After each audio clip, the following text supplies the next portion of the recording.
Okay. Why? I just like last minute like to do things on Very cool. don't Okay. plan ahead very often. Right. Happens to the best of us. Okay, Bailey? My name is Bailey Weimers. I am from Houston, California. My major is ag leadership. I'm a senior. One word to describe me would be outgoing. Okay. And tell us why. Oh, no. Yeah. I'm not really a shy person. Mhm. I don't have a problem talking to anyone. Nice. And I tend to go out of my way to meet people. Very cool. Very cool. Okay, Gwen? My name is Gwen. I'm an ag communications major. I'm a sophomore. I'm from Illinois, and I'm caring. Oh. I just like to think a lot about other people. Okay, very sweet. And we'll come back around. Yeah. Okay, McKenna.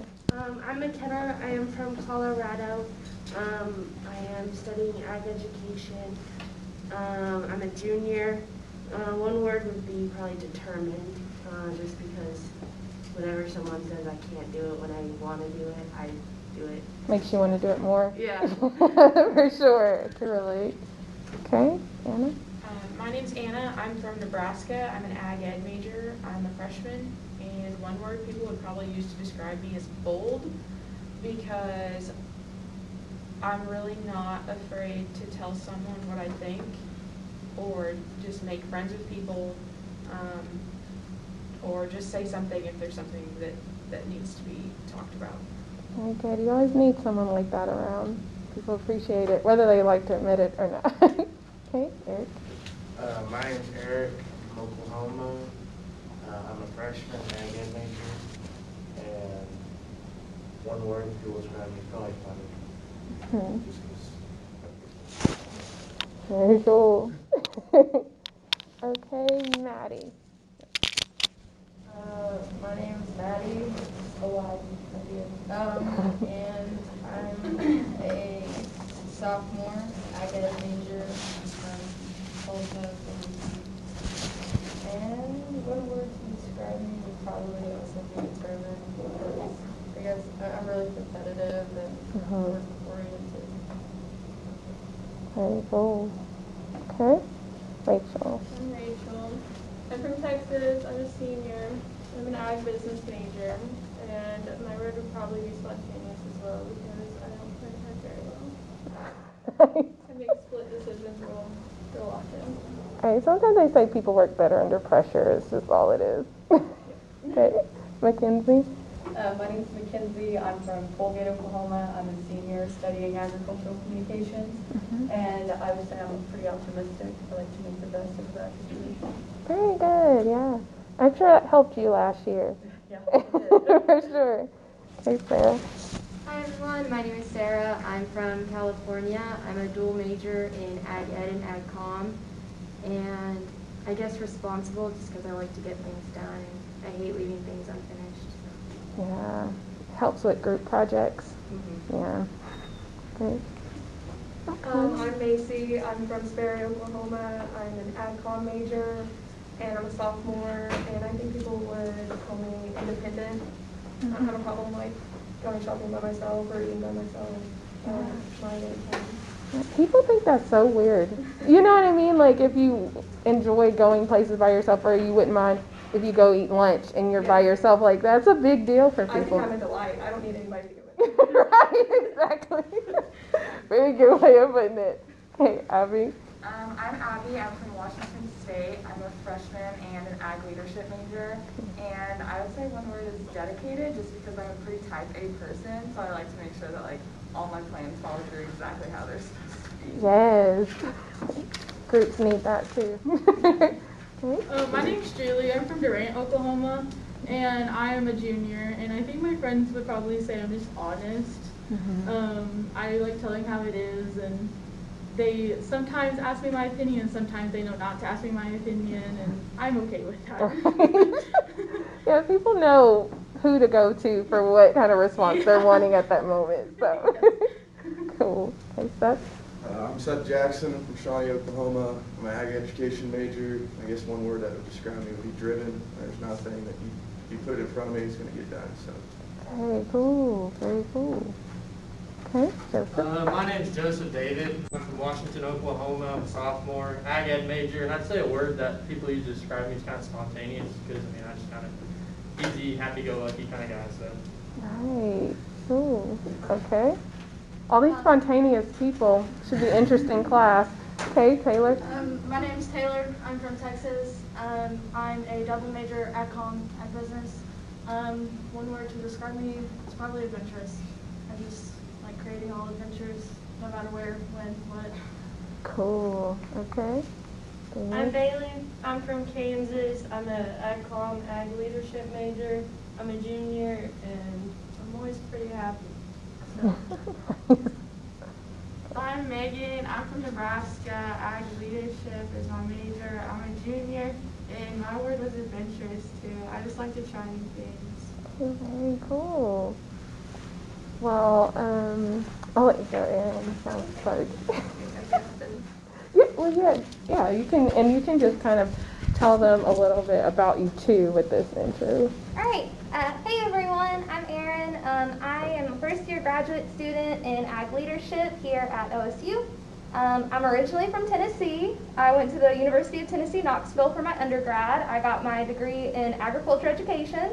So I went through the whole teaching program, and I'm actually licensed to teach there, but not here, so that's kind of cool. And I student taught and everything, so I completely understand the whole teaching thing. I guess a little bit about me. I grew up on a farm in Middle Tennessee, so kind of like, a lot of people know where Nashville is when they know Tennessee, so that's kind of where I am, but like kind of not.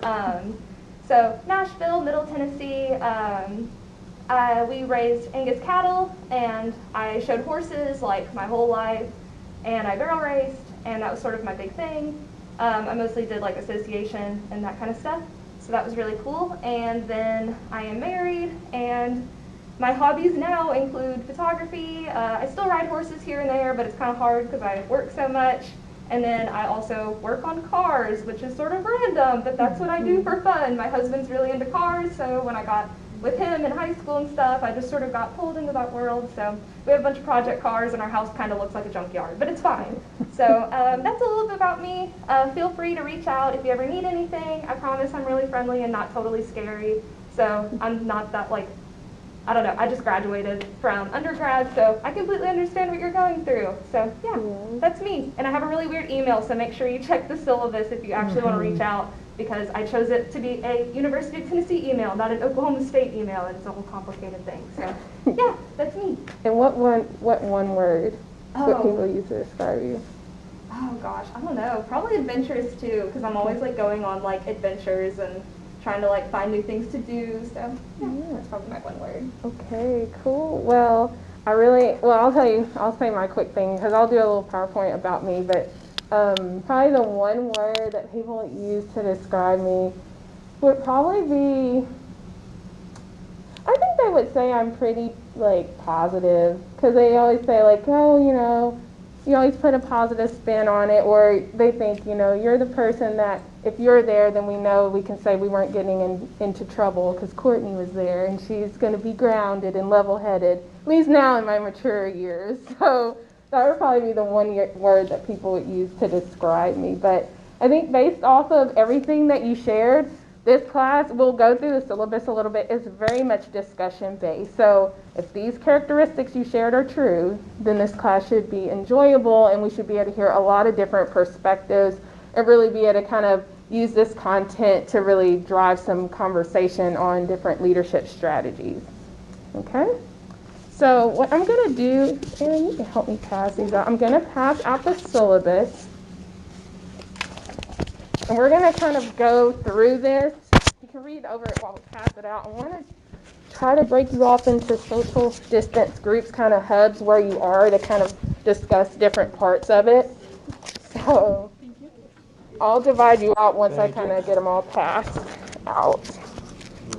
You go. No problem.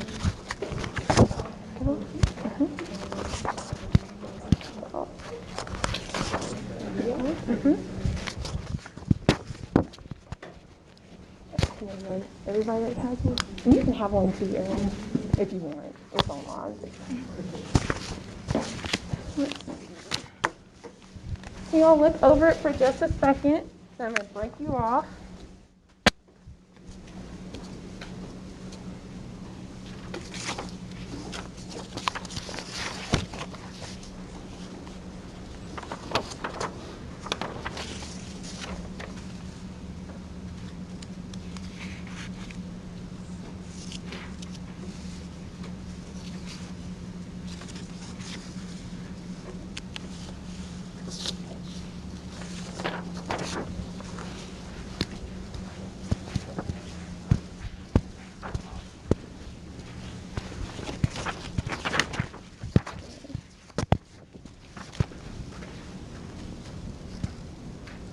I'm going to break you guys off into a group, and I want you guys obviously read through all of it, but I want y'all to focus on course objectives, texts, and readings. So when we talk together as a class and work through this, you guys need to point out some important things in that section that everybody should know.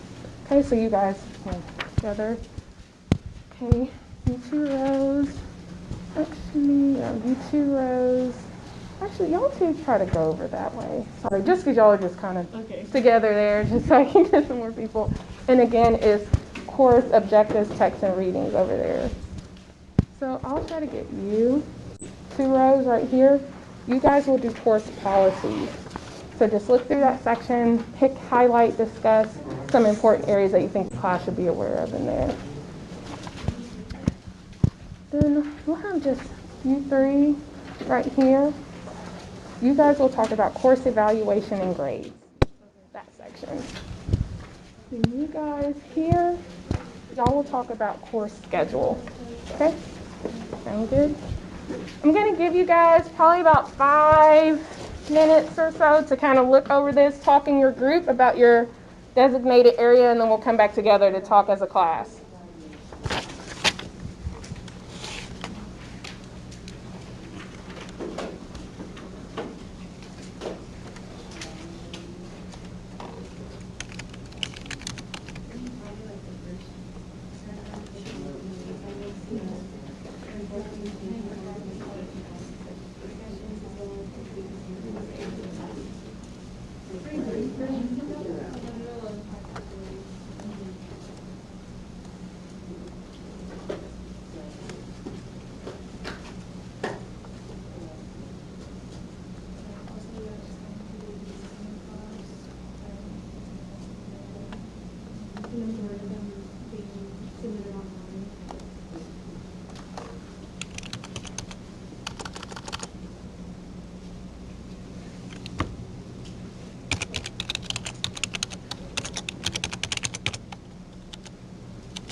Me and I put together, so that was fun.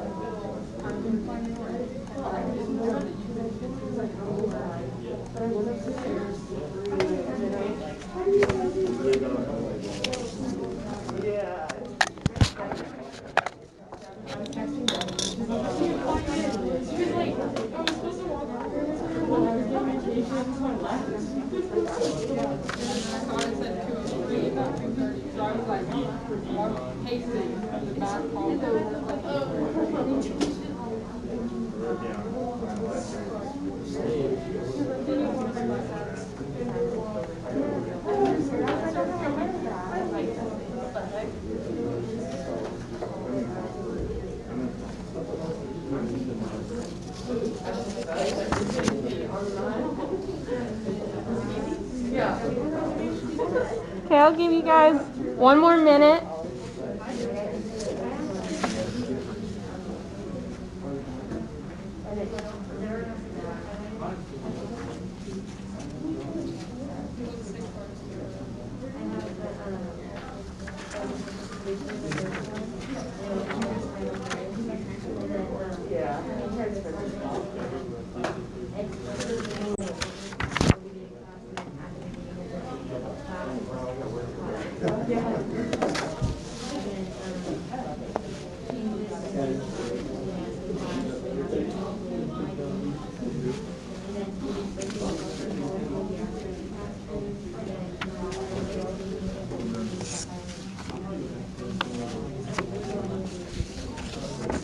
Okay, you guys ready to talk about it?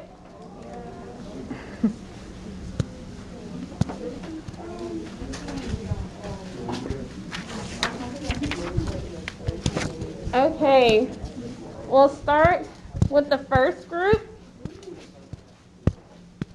So, tell us a little bit about the course objectives, text, and reading. First, someone just read the first kind of part of the description of the class. Analysis of agricultural leaders and societal impacts, theories of authentic leadership and values-based leadership, organization, community, and workforce changes, including diversity, technology, and globalization, and the relationship to leader behavior. AGLE 2303 serves as an opportunity for students to... And you guys can read the rest of that. We're not going to read every bullet point. But that's just kind of the gist of this class. We use leaders and societal impacts to really understand leadership on a deeper level. So you guys have maybe taken leadership theory, some of you may not have, but we'll kind of touch on some of those concepts through content. And then when we look at leaders, as you'll see kind of in the syllabus, when we look at Norman Borlaug, we're really looking at him through the lens of the content that we're kind of going over at that point. So I know some students have kind of expected to come to this class and learn a ton about all these leaders that we cover, like Temple and all that. But we do learn about them, but we're more so using them kind of as case studies to really understand that part of leadership.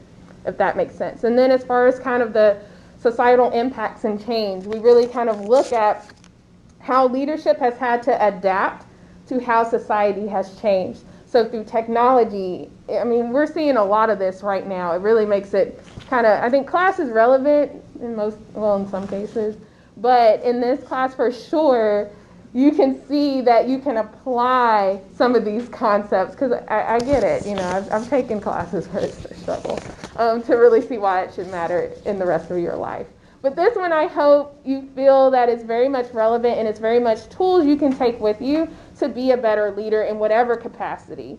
So looking at those things as such as diversity, whether it's generational diversity, gender diversity, ethnic diversity, like just all the different realms of diversity, like I said, technology, how people interact, the different ways you can get your follower to really connect with you, what inside of you as a leader really needs to be tapped into to be effective. What is your vision? Are you clear in your vision? Are you clear in communicating your vision? And just different ways, like this is really kind of, you saw in the description, I believe it is when you sign up for the class through self-service, it talks about a personal development course, I think. It may not, but I know at some point that was language used. This class is really introspective. So take this opportunity to use this material because you're looking within yourself. And when I bring up the text that you guys will have, as you read through that, it has a lot of points that tell you to kind of work, kind of like a workbook, so to speak, on questions you can ask yourself. So that's a little bit about kind of the class in a nutshell.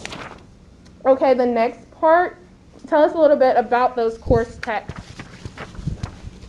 and readings that we have. Anybody in your group?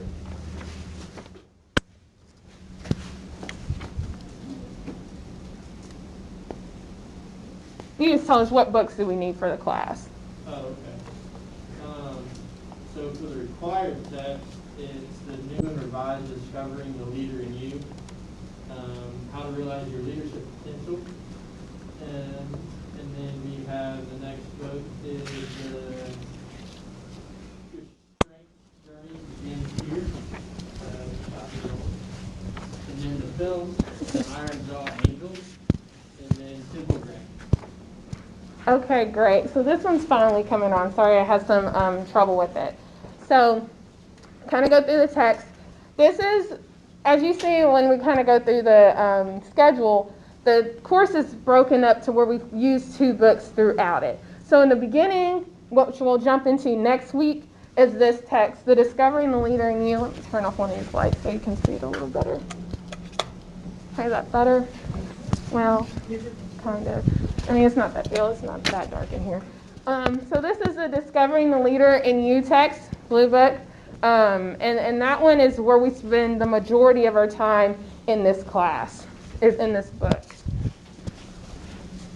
And then the Clifton Strengths for Students, that's the book where we spend, you'll see in the schedule, you spend a little break, and we focus on strengths. So you'll need this book, and you will need a new book because there's a code in there that will allow you to take the strengths assessment, and that is critical to the class. You'll use your results in class and your essay assignment and all that. So you want to make sure you get that as a new book. If you don't get it as a new book, you can purchase the code to take the assessment through the Strengths website. And as we get closer to that, I can make sure you guys see that as well. But if you're going to buy the book, you might as well try to get the new one. If we took that test last semester, is that current enough? Yeah, last semester, I'll take last semester. Because I know some people, like freshmen, I think you guys take that in your one of your intro courses. So, yes, if you've taken it last semester, I will take that. That won't be a big deal. But if you haven't taken it within the last semester, go ahead and take it again. Because your results do fluctuate as time goes on. So it's definitely important to kind of see where you are right now so you can use that. Because the way we use this in class is so you can really understand yourself as a leader and how you operate with other people on teams and all that sort of thing. So any questions about the textbooks? 2 books for this class. Are either of them sold in the university store? They should be. Has anybody not seen them there? Okay, they should be. I mean, you could get them on Amazon too. I know they're on Amazon. So, any other questions? Okay. So now let's talk a little bit about the film accessibility.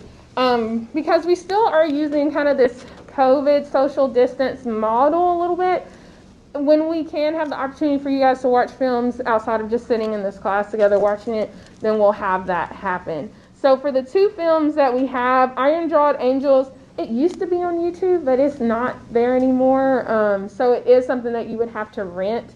And the same thing with Temple Grandin, it's something that you would have to rent that film. And it's you're going to have like a worksheet very specific, because I know some of you may have already seen some of these movies, but the worksheet is pretty specific, and we want to be able to have really robust discussion during it. I think if you have a Prime account, Temple Grandin is free. I think so too, and then someone told me that it wasn't. I don't really, because I have a Prime account, but I thought it was included in that. I didn't think I had to rent it, but someone last semester I think said that they maybe had to rent it. So I just want to put that on your radar now, so if it is something that you do have to kind of rent, that you're kind of planning for that ahead. But I think it is through Prime. And when I have indicated on their YouTube, that means that it's like a rent through YouTube. It's not free on YouTube. So these are just the different routes you can go to rent it, and you can always do free trials. You change your email up if you just want to not pay for an account on one of these platforms. So any questions about that? The films, the required text, any questions? Okay, and then as you see, there's additional readings if you're just really feeling like you want to learn some extra stuff. Okay, so for the next section, let's talk about the course policies. So we can just kind of break that down through section. First, someone talk about homework and mini assignments. So, like it says, in class, the activities are necessary. Concentration needs to be dialed at any time, and we thought it was most valuable to remember that to earn full participation, you must engage in class discussions and submit all assignments, and it will impact your final grade. Okay, so yeah, definitely make note of that. Like I mentioned earlier, this class is very much discussion based, and that's, I do lecture some, but I really want you guys to engage and really explain how you took the content, your thoughts. Some of them I'm just asking your opinion on what you think of it. So that's definitely taken into account. We'll want to make sure the class is running well. And then homework and mini assignments, the way the points are broken down, when we kind of get to that, you'll see that the assignments you get will be weighted differently. But you need to make sure you turn in all the assignments and make sure that you complete them in a timely manner. So that's kind of the big thing, because sometimes you'll have a worksheet that you'll take home with you today, but then sometimes the mini assignments we'll do during class. Any questions? Okay, explanation of assignments. They're due at the beginning of class, and the majority of them will be submitted online. And of course, the rate policy.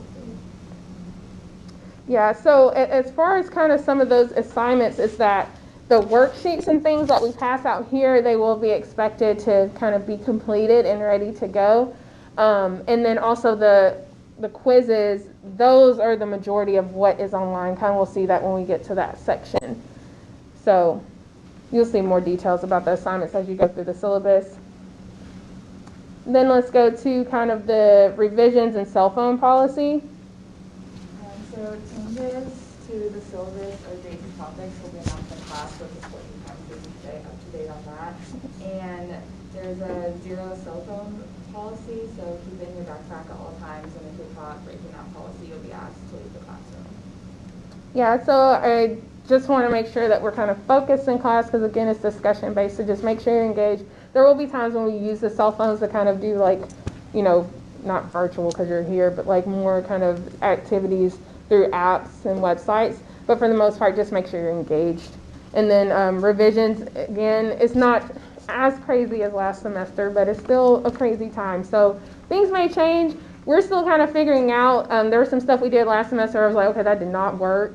So we're trying to kind of rework it back this time. So please be patient if there are some sudden changes. Obviously, if there's something university-wide, but if there's something that I see that needs to shift, based off of kind of how we've planned it with kind of coming, that you are expected to come to class, but like those film days when you're not, and those sorts of things. Okay? Okay, and then academic integrity, obviously just don't cheat, okay? Just do your own work, turn in your own work. Don't work together when you're not supposed to work together. Be honest. Be a good person. That's really all that's about. Okay. Now, evaluation and grades. This is a big one. So first, let's talk about a little bit of like overall what the assignments look like, what kind of some of the big assignments. Let's just kind of work through that chart. So there's going to be like many homework assignments that'll all be throughout the course. There's 4 essays, 8 quizzes, 2 exams plus the final, and a small group project, which in turn all adds up to 1,000 points in the class. Okay, exactly.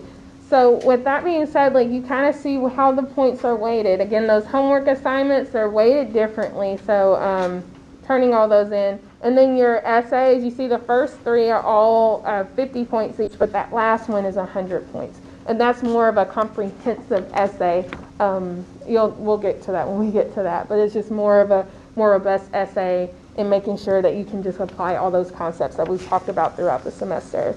And then the small group presentations, that's really the big one. That's kind of the organizational changes, like we talked about, like globalization, technology, diversity, those things in chapter 2. That will be you guys broken off into groups and working, social distancing, and working together, and then you guys will present. So chapter 2 content is really based on you guys sharing with the class and kind of teaching it to the class. And we'll get into that, obviously, when we get closer. So that's a big part of your grade, too. And then those quizzes that you'll see on Canvas. You have a quiz due next week. Each chapter has a quiz, as you kind of see in that breakdown. And then the strengths quizzes are weighted a little bit more, but each chapter has a quiz that you'll have to complete. And then those chapters, as you see noted, those quizzes, as you see noted, are due before class. Sorry, it says 3 p.m. I should have changed that. 9 a.m. So just make sure that you turn it in by 9 a.m. by the time you come to class. Because those quizzes are really reading quizzes. They're to make sure that you've read the chapter, because again, like I said, it's discussion based, so it is expected that you will have read the chapter before you came to class. Because otherwise I'm going to be talking to myself or maybe Erin up here, and that's just not going to be fun for anybody. So definitely make sure you read the chapter. If you read the chapter, the quiz should be pretty straight to the point. You get 2 attempts on the quizzes. And it's really not that big of a list, but it's just to really make sure that you've read the chapters, and they're all due before class, and they'll shut down then. Then you have your exams, exam 1 and exam 2. They're multiple choice in some regards. Some are mostly essay, but they all have essay on them for sure. So you just want to make sure that you're prepared, and I always have like a little study sheet for you guys to kind of help you out. So you'll have 3 exams. The final is the 3rd one. How these points are broken down, let's turn to that next page. If you kind of see how the points are broken down, you see that, like, was it you, Anna, who read this, or was it you, McKenna? Okay, McKenna, sorry. Like, McKenna read, or out of 1,000 points, but as you can see, if you have an 895 or above, then you can get an A in the class. So that essentially means if you do well in your first 2 exams, you could drop that exam and still walk away with an A or whatever grade you have at that class. So just keep that in mind, that work really hard in the beginning and then you can drop that final. But you can take it too. Any questions on that, the grade breakdown so far? Okay, and then written assignments and feedback. We'll get a little bit more into that as I think next class period I'll talk to you a little bit about the essays. But that's as far as kind of your essays. Will work with you to have a deadline where you can turn in a draft of your essay, and then you can get feedback. Erin will work with you to give you feedback to make sure you're on track with the rubric and everything.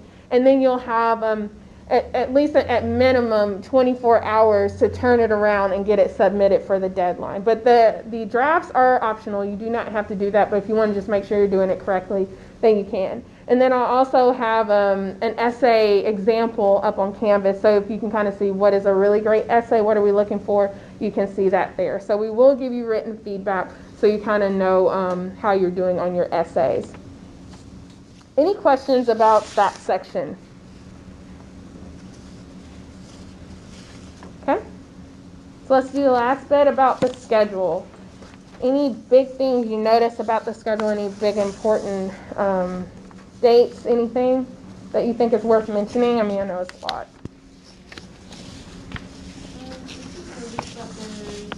Almost every week there's a quiz, and then they have 4 essays and a group project, but there wasn't very much else that was not already stated in the assignments that we really noticed.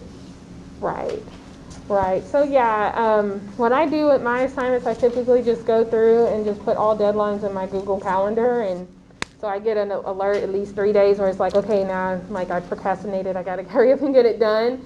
So the way it's laid out, you guys can definitely do that, because the in-class assignments that you guys will have, that will be passed out and typically do the next class period. One thing I do want to mention just kind of throughout the schedule, because I know last semester was a little bit different in requirements as far as attendance. So as you know, university policy, we are expecting you guys to be in class unless you have an excused absence. And then as far as COVID, as far as what I've been notified of, is if you have a doctor's note of being exposed or you have it, then you guys are excused. Have you guys heard anything different on that? I just want to make sure, because I mean, I typically get those emails, but sometimes I do not. But just making sure that you are expected to be here, you are expected to engage in class. Lectures will be recorded and things like that, because if you are away with COVID, you do need to make sure you have access to what you have missed. But it is expected that you are attending class every class period, because I'm sure you guys noticed last semester it was a challenge for classes to be full. So definitely want to make sure you guys are here. Any questions about that with attendance? So yeah, during class on some of these days, you'll see that there's a worksheet that's associated with it. Like for instance, like the Ag Leadership worksheet that we'll have due Thursday. That will be passed out today, but you'll kind of have times in class that's not indicated on here, but you will get a worksheet or you will get an assignment that requires you to have something to turn in. So you just want to make sure that you're here, engaged in class, and making note of all these dates. And then the big piece is the group presentations, making sure once you're assigned those groups, you're working together, but you will have a work day to where you can, where we won't come to class, but you'll be able to work together. And then one other thing I do want to note is the wellness days, as you guys are familiar with, I'm sure, that you guys get 3 wellness days this semester. Since we don't get spring break, we get that. And just it is noted on the syllabus when those days where we will not meet in class. And the only day that I still have something that you will do, which you'll have multiple days to do that, obviously, is just watching the Iron Jawed Angels film. Okay? Any questions on that? Okay, that's pretty much this class in a, I think, 11-page nutshell. So if you have any questions, please let me know. Everything's there. Okay, I'm going to do a quick overview of who I am. I probably should have did that beforehand, but just so you kind of know who you're dealing with for the semester.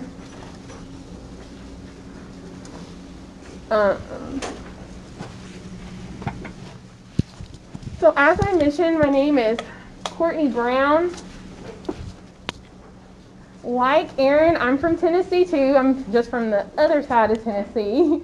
I'm from Memphis, Tennessee, that Memphis area. I grew up in the suburbs right outside of Memphis. It was kind of a suburban area.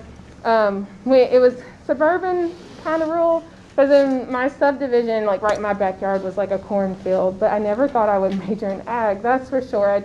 I didn't have a real connection outside of like my parents growing up in it. So ag is not just first nature for me, where I just grew up doing it. I ended up going to Austin Peay State University, which is in the Middle Tennessee areas, right by Kentucky. Are you familiar? I lived in Clarksville for a little bit. I think I remember that. Yeah, yeah, Clarksville. I loved Clarksville. Made some of my most very dearest friends there. So went to Austin Peay for 4 years, and I initially went there as pre-vet because I love dogs and cats, and that was what I wanted to do. I wanted to be a veterinarian, which I'm seeing as a theme. There's a lot of people that wanted to do it, but ended up finding a different way. So I was one of those. I was pre-vet and pretty much changed my semester, or changed my major maybe the first year in. Once I figured out what kind of classes I was going to take, I was like, that's not for me. I'm not really that committed to it. But I still wanted to do something with animals because I loved animals. And at Austin Peay, it wasn't a land grant, it was more of a liberal arts school, so you had to be ag science major in order to do pre-vet. So I decided, I was like, I think I could just work for the government, learn how to like open up an animal shelter or something. So I stuck with ag and didn't really know much about ag besides like the times I got to interact with livestock. I thought that was awesome because I'd never really been around that much besides a few horses here and there or a donkey or something. So I really enjoyed that. I went to Austin Peay on a track scholarship. I grew up playing sports, volleyball, basketball. I even joined the bowling team my last year. So, but I was a thrower. I didn't run. I definitely didn't do that, but I was a thrower. I threw discus, javelin, hammer, weight throw, but javelin was more of my stronger event. So went there, ended up picking up ag communications as a minor. I did a pageant right before I graduated, and I was about to graduate early, but spring was more of my season to compete instead of indoor. And I didn't want to graduate early because I didn't want to lose that my senior year. So I pretty much decided to pick up communications as a minor my last year of school. So I picked that up, and then that's my family, like my immediate family, my brother, my grandfather, my parents. And then I decided to look for grad school after I graduated and looked at AgCom. I had never heard of AgCom, even though it seemed like we had a program of AgCom at my undergrad. I didn't really know what it was, but I was just Googling, and I found I did ag science and a minor in communication. I'm like, that sounds like a perfect blend. Why not go to do that? So I Googling too, I found OSU. I'd never been to Oklahoma. I'd never really been west of Arkansas. So I just got the opportunity, got an assistantship, and I just said okay without even coming to visit, which I don't know how that was a good decision at the time, but I went for it. Came here to OSU to work on my master's in ag communications, finished that in 2014. Then I worked at Langston University for about 5 years doing ag communications work there. So being here at OSU, that was my first time really being at a land grant, really understanding what a land grant was, even getting immersed into just kind of the culture out here in agriculture. And then working at Langston really got me even more engaged in agriculture in that regard, and even that specific community, the 1890s target.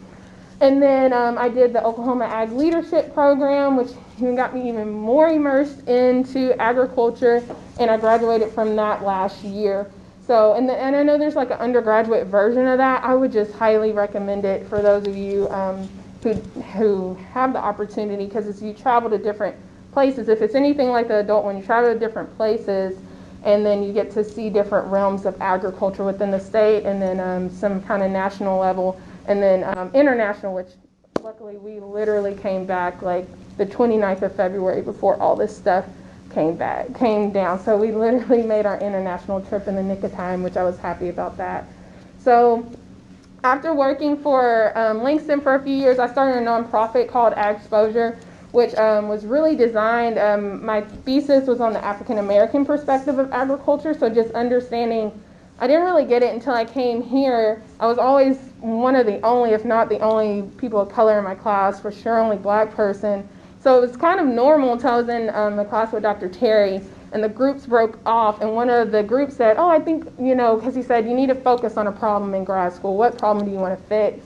And one group was like, oh, I want to create more diversity in 4-H.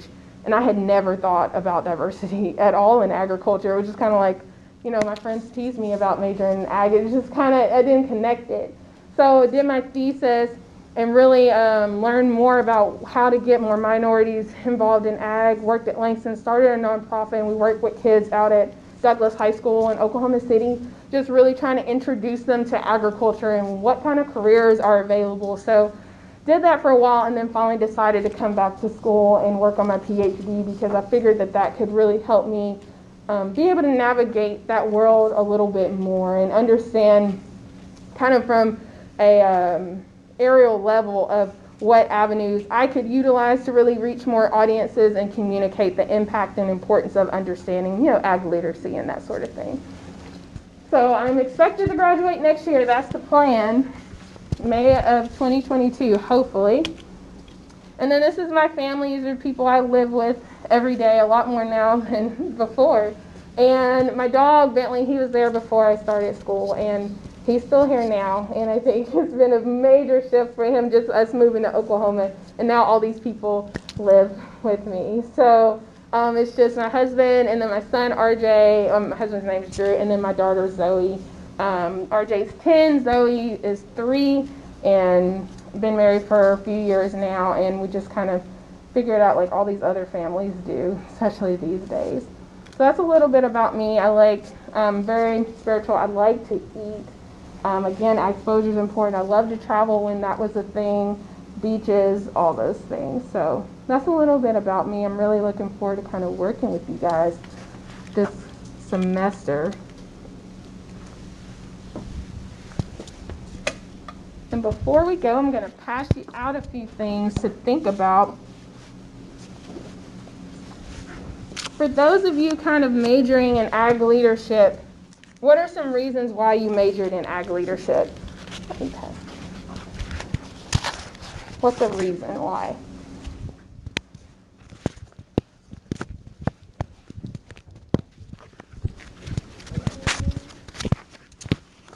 Why? Why did you major in ag leadership? Thank you. Mm-hmm. Thank you. Come on, spontaneous, adventurous. Yes, please. Like throughout high school, kind of found a passion with ag literacy and ag education from a medical background. I really focused on the important to have people who don't necessarily come from an ag background, understanding ag literacy and to create an environment where ag literacy is a thing to understand agriculture as a whole and how it affects all of us. And so agriculture is kind of a good overview of that idea, and I thought it was good. Yeah, very good. Well, obviously, I can definitely relate to that for sure. Thank you. Okay. So what else? Why'd you major in ag leadership? Thank you. Mm-hmm.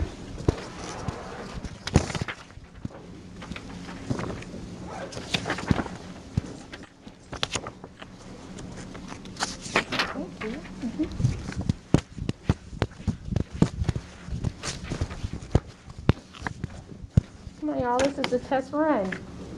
This is just what y'all think. How do you major in ag leadership? There's several of y'all in here. Oh, yes, sorry. So I'm an ag biz major, and I'm getting a minor in ag leadership, but I chose the minor because I understand the math of it really well, but I realize that I have trouble communicating things, and so ag leadership is a way for me to be able to communicate things that I'm passionate about and that I understand in an effective way. For sure, for sure. Well, I think that just kind of what I've learned since I've been here, because like I said, I was ag comm, ag science, and ag leadership now. So like my primary ag education, but ag leadership is my focus and emphasis. So really understanding how leadership can really connect people, or I guess divide people too, just really understanding the kind of power you have in that. And then using a major to really understand it on a deeper level and how it can make you more effective in the workplace. So with this article, it's what a degree in ag leadership really means, exploring student conceptualization. So just want you to read through this. It's not going to be a quiz or anything on it, but we will talk about some of these key components of it. So what I encourage you to do is read through and just highlight anything you thought was interesting. The findings often is a really good place to start if you just don't really understand how to read like a research article. But you can start in the findings. That's like where the juicy stuff is, where you really understand how to apply what they did. And then obviously maybe the overview is just really understanding the context of ag leadership. How did it start? Where did it start? Those sorts of things. So I definitely want you guys to read through this before next class, because we will talk about it a little bit. And then the worksheet that we have. This is the worksheet that you guys need to complete by next class, because we will use this in class and kind of talk about it. So just to kind of go through it, you're going to identify a leader that has made an impact at the state, national, or international level in the ag industry. So it can be anybody from your hometown, can be out here, just someone who's made some kind of impact in the ag industry. So you want to have their name and their role. And then the top 5 leadership characteristics that you believe that they have. Then write your own personal definition of leadership. I'm not looking for something specific or a textbook answer. I want you to write what your definition of leadership is. And then I want you to write, why should we study leadership in agriculture in particular? Right, this is all opinion based. I'm not looking for a right or wrong answer. And then complete the diagram below, the personal leadership perspective, here on the back. I want you guys to go to the pages 11 through 13. You'll see this diagram and you'll see it kind of filled in, telling you a little bit about what it is. Through those pages, it'll kind of explain it. What I want you to do is do the best you can to fill this out as it applies to you based off of what the book tells you this framework is. Again, I'm not looking for a right or wrong answer. I'm looking for some effort to make sure you've read the content and you've tried on those 2 pages. But what we'll do is we'll revisit this at the end of the semester. And at the end of the semester, you should have a much better idea, because we're going to go over these different components of this framework. And then you should be able to better answer it based on what you've learned about yourself, as well as how this diagram works together for you to be a more effective leader. So does that make sense? Okay, good deal. So this will be due by next class. I want to make sure you have this completed and brought with you to class on Thursday. And then the article, read and highlight a couple things that stood out to you, because that will be the first question I ask. What are some things that stood out to you in this article? So definitely read that and just come to class prepared to kind of discuss that, as well as the worksheet. Any questions? Okay, and please bring your name tags. I hate to be weird about it, but I'm really bad with names, and the masks are really a thing. So please just keep pulling them out, and don't get irritated if I keep asking you to pull out, even if it's the 3rd week. So sorry. So I'll see you guys later. Make note of kind of the office hours again before y'all leave. The office hours are virtual. I just want to make sure you know that they are virtual. I am in 459 though, typically. So if you want to drop by, that's fine. But make sure that you can reach out to Aaron or I and set up a Zoom meeting. We'll work with you, okay? And it doesn't say on here, but mine are by appointment, just because, I don't know, my schedule's sort of wacky. Yeah. Okay. Well, thank you guys. See you later.